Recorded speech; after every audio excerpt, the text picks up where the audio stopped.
1, 2, 3, 4, 5, let's go!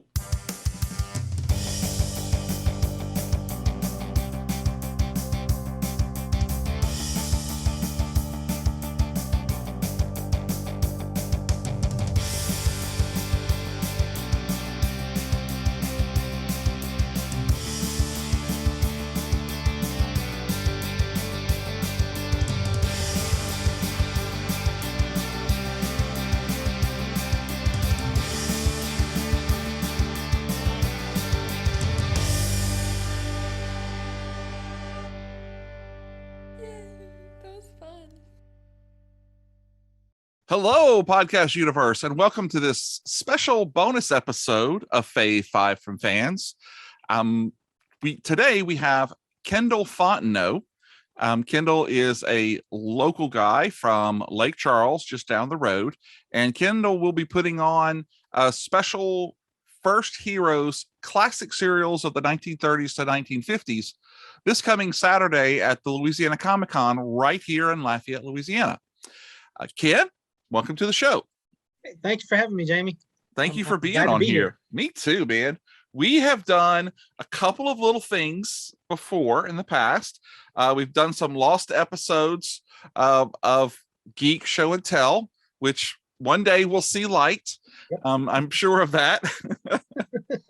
But we have a lot of shared interests. And when I saw this, that you were going to be doing it, I was like, man, I just had to get you on the show and talk about it a little bit. So thanks for making the time to come on. Absolutely. So I've got to ask you, first of all, for anybody out there who may not know, what exactly is a cereal? A cereal, well, there's Captain Crunch, Rice Krispies. Count Chocula. It's 50th anniversary this month, you know. Yeah, so. and I just saw some Blueberry on the shelf on my side. Love it. No, cereals, SERIALS, are basically precursors to the modern television show. They were movies broken up into chapters, and the majority of them were 12 to 15 chapters long. There were a few longer, a few shorter, and they featured what's called a cliffhanger at the end of every episode. And what would happen is you would have a hero and a villain, and they were going at it. And at the end of each episode, a car would go off the cliff with the hero in it or the damsel in distress. You know, somebody's in danger. And then you had to come back next week and pay 50 cents or however much it was back in the 30s to come watch more shows. And you get to see another chapter. And they broke them up into, like I said, they're chapter serials. And they became television shows. That's why they stopped in the 50s, because television became more accessible for families. Makes sense. So you watch a TV series now instead of a serial. And so what were some of the names that people might know that were on these serials? Well, he wasn't a star, but Lon Chaney Jr.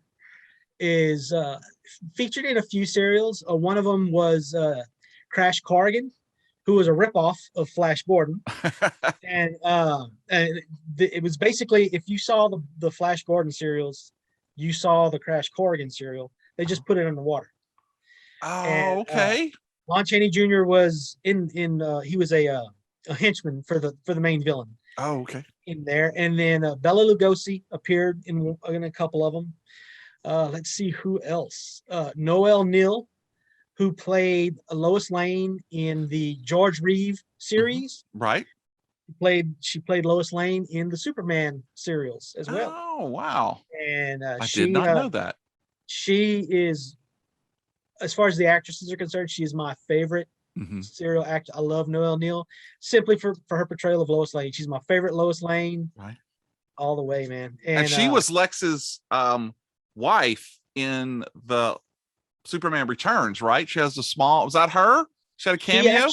Her and Kirk Allen, who played Superman in the serials, played Lois's parents on the train when they're going through Smallville, and Clark is running past the train. That's what it was. Okay. Yep. Okay. Yep. Wow. How cool. Yep. That is awesome. And of course, Buster Crabbe, right? Right. It's always going to be Flash Gordon for me. You know, I love me some, but yeah, cool. Well, so great. Well, now that we know what serials are, why do you have this attraction to serials? I mean, obviously you weren't born then, and you could see a whole movie in one sitting now. What is it about serials that you really love? Well, I was born then. I just look really good for my age. No, no. What it was on Saturday afternoons. I lived in rural Louisiana. I grew up in a small town called, well, outside in the country, outside of a small town called Oberlin. Okay. I don't know if you know where I've Oberlin heard, is. yes, I do. I'm pretty sure none of your listeners know where Oberlin is. But I grew up out in the country, and there's not a lot to do out there at night, and so I would watch PBS. And Saturday afternoons all the way through the evening, I was watching PBS, and there was a show. I cannot recall the name of the show, but I can remember the theme song. Mhm. They would show old movies from the 30s, 40s, and 50s, and they would take serials and edit them into. They take, say, 3 episodes and edit them together into a 1-hour episode, and Oh, you could watch three episodes at a time, 3 chapters at a time. And that's what got me hooked on them at first. It was Tarzan, basically anything in the jungle. yeah. They threw everything in the jungle in these serials. Okay. Now the superheroes, I mean, comic books are basically serials in book form, Right. and they were perfect for serials. And so I saw these as well. And then whenever I got a little older, say in the 90s, I kind of got away from them. And then in the 2000s, I started watching them again on television. And then a mutual friend of ours, Patrick Bennett, Yes. has Cereal Fest, Calcasieu Yes, it Cereal does. Fest. Gorilla Joe or Gorilla Bob. Gorilla Bob, yeah. He didn't have it this year because the facility that we normally have it in was damaged. Right. The Brimstone Museum. And anyway, he got me back into it. I started going to Cereal Fest, and I was watching all these old serials, and he would show a few chapters at a time. Yeah. And so I'd go back home, and 95% of them are public domain. And you can watch them on YouTube, or you can go to archive.org. Yeah, archive.org, and watch them for free. Oh, wow. Now, there are places such as there's a group called the Serial Squadron, and they actually refurbish them, they clean them up, and they release them on Blu-ray and DVD. Oh, wow. And they're supposed to be releasing them in a streaming format as well. Very cool. But yeah, I mean, that's what got hooked me. I was a country boy who was bored, and I would watch whatever PBS would throw in my face. Uh-huh. And that hooked me on them. I loved them. I love the adventure. I love the cliffhangers. Wondering, how is this guy going to get out of the exploding cave? There's no way out. And then next week he finds that one little hole that he can slip out of. Okay, so I have some of these. Now, there's been some amazing serials. I mean, everything from Captain America, Batman and Robin, Captain Marvel, all of these things. Commander Cody. Yep. They all have just that one thing where at the end of the episode, it looks like our hero is done for. And then you come back the next week and he is safe. But wait a minute, I remember that truck going off the cliff and he had not jumped out of it in time.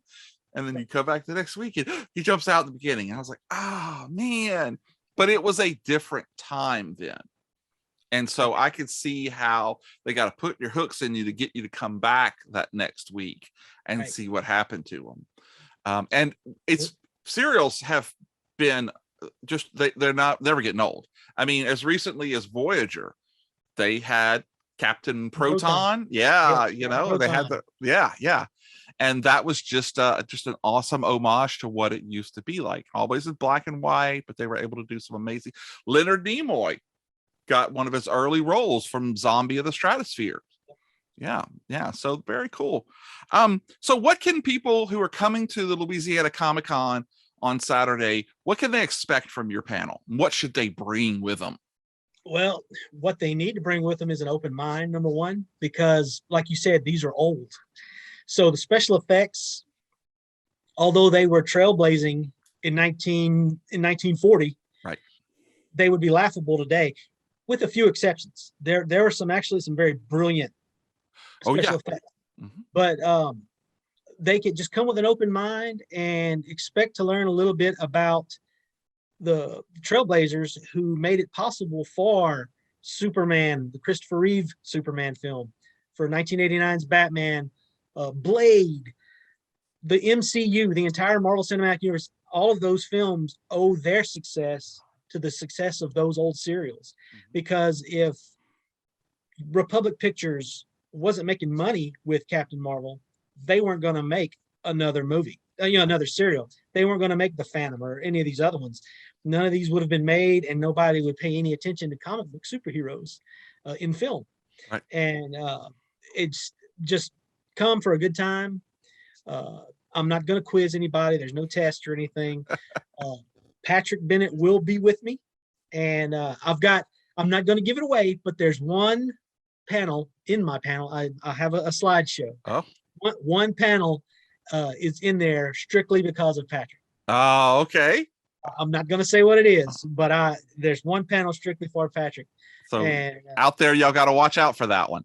Yes, it's and you'll know because Patrick's going to perk up and he's going to get all excited, and he'll probably cut me off while I'm talking whenever I mention this particular person. But yeah, we're going to take a look at the history of serials. We're going to take a look at one of the stuntmen who influenced films all the way through to Raiders of the Lost Ark. Wow. And beyond. But if you've seen Raiders of the Lost Ark, you've seen this guy's work. Okay. Ben-Hur, he did the chariot race. His name is Yakima Canutt. And he was a champion cowboy, rodeo cowboy. And whenever he got too hurt to rodeo, he started doing stunts. Oh, wow. And his influence is still felt to this day. And we're going to talk about William Whitney, one of the directors of over 150 films and television shows. Wow. And this guy, basically, he is the serial god. If you've seen The Adventures of Captain Marvel, which many consider to be the best serial ever made, yeah, it's his fault. I mean, he's the guy that did it. He's just done so many amazing things. We're also going to talk about some of the damsels in distress. And they're not necessarily in distress, though. And that's something that is unique, at least in my opinion, with serials. Most films made between the 30s and 40s and 50s, if there was a female character in there, her job was to get captured by the villain and wait for the hero to show up. Right. In the case of these serials, especially with Noelle Neal as Lois Lane, they put up a fight. And in many cases, they were actually handling things before the hero got there. It's like, where were you been? I got this taken care of. And Noelle as Lois, I mean, she bites Superman's head off. And I mean, you've got the son of Krypton here who can take a bullet and it bounces off his chest, and she's chewing him out. I mean, and that's what we're going to talk about. We're also going to talk about, I don't know if I mentioned them or not, but the special effects pioneers named the Lydecker brothers. We're going to talk about those guys as well. Something I don't know about, so I'll be interested to hear you talk about them. Yep, those guys are extremely important. And again, just like Yakima, their influence is still being felt today. Wow. Well, that is awesome. So to remind everybody, once again, that's going to be next Saturday, and that'll be August 28th. Your panel kicks off at 12:15 in panel room number 1. Correct. And that's immediately before the Q&A with Bonnie Gordon. Yes. Right. Yeah. And Bonnie, for those of you who've never met her, you've got to meet Bonnie. She's a local talent there in the Lafayette area. And she has nothing to do with my panel. I'm just excited that she's going to be coming on after me. Big voice actor, I believe. Yes. She's and a great singer as well. Oh, okay. Well, good. She's just an awesome person. So if you want to see her, show up an hour early and watch my panel. Are you going to sing? Because I want to see that. You know what? I'll do anything for the right price. Awesome. Well, I'm going to hold you to it, sir. Well, thanks so much for joining us here, and we're really looking forward to seeing you. And so if anybody wants to know about it, where can they find you on the worldwide interwebs? They can look me up on social media with Ken's Alternate Universe. I have a Facebook page, Instagram. I'm on Twitter. On the Twitter, right? That's right. How the kids. And the Gram. And the Gram. That's it. That's what I was thinking of. The Gram. Hey, you're a listener of the show. You're one of the 7. And I'm also, if you go to kenfontenot.wordpress.com, I have Ken's Alternate Universe blog there. Awesome. And we'll have links to all of that on the show notes for this episode. Okay, that's awesome. Yeah. Yep. All right. You can Well, find great. anything you want to know about me there. Sounds wonderful. Well, thanks for coming on. I know it's the end of a long day, so I appreciate you making time to be with us. Oh man, I enjoyed it. Thanks for having me. Thank you. Thank you out there for joining us, and check back often, and we'll see you at the Louisiana Comic-Con. This is Hulk Boy from Hollywood signing off. Who is this new prisoner of the Outlaws? Have the Outlaws a traitor in their ranks? For the stirring answers, see Blasted by Captain Africa. Chapter 9 of Adventures of Captain Africa at this theater next week.